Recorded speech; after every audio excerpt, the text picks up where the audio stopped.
Born in the heart of Washington, D.C., John Thompson Jr. defied the odds from his earliest years.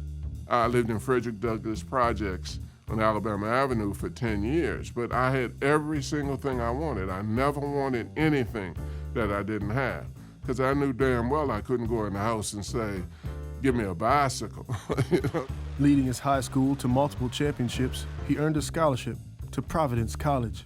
The older guys in the neighborhood made me play basketball because I grew to be tall. And so the older guys started telling me that you're foolish. You can go to school, you can do a lot of things, you may have an opportunity to be a pro. He went on to the NBA and played for championship Celtics teams. But his real success would come later, with a white towel slung over his shoulder, coaching basketball at Georgetown University. They gave me an opportunity, and there had to be a conscientious effort on the part of them in 1972 to hire an African American. You don't just say, come in with your resume and come in and go before a committee. Oh, bingo, here we got this black man. But when they got me and hired me, they permitted me to be me. John embodied the most profound values, the deepest values that animate our university community.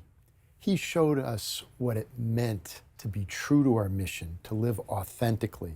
Thompson was famous for keeping a deflated ball on his desk to remind players that basketball wouldn't last forever.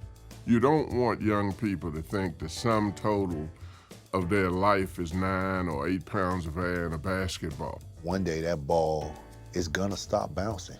The air is gonna leave that ball. So you use the game to prepare yourself for life after.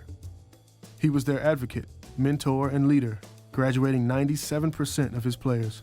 I think it's more important in life for those kids when they leave here, they use the good education they got here at Georgetown and they go out in the world and apply what they did and they try to help somebody else or try to educate somebody else.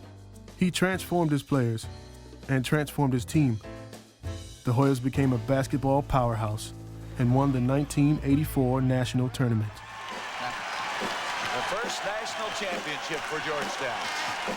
And John Thompson became the first African-American coach to win the NCAA championship. And I remember John saying to me at that time, you know, people say lots of nice things about me, about the values that I stand for, about the example that I'm setting. Remember this, Jack. If I don't win, I don't get to do any of those other things that really matter. For Thompson, having impact off the court was even more important. When Prop 42 eliminated educational funds for underprivileged youth, he spoke out and took action. I had to respond to it because I knew that it was not going to permit some kids who deserved an opportunity to have that opportunity. Hell, if they'd have imposed them on me, I would have never been able to coach myself. Today, his legacy lives on. Because he stood tall, so too have countless young men. I think it goes much beyond the African-American community, being quite honest. But I know how people that played for my pops talk about him and how he influences their lives. He taught me more about life than he did about basketball. More importantly, he taught me how to be a man. Bigger than basketball, a coach, an educator, a man of principle. It is a privilege to know him, to work with him, and to be inspired by him. Anytime my name can even come in the last sentence of a 100-page paragraph with Dr. King's, that's an honor.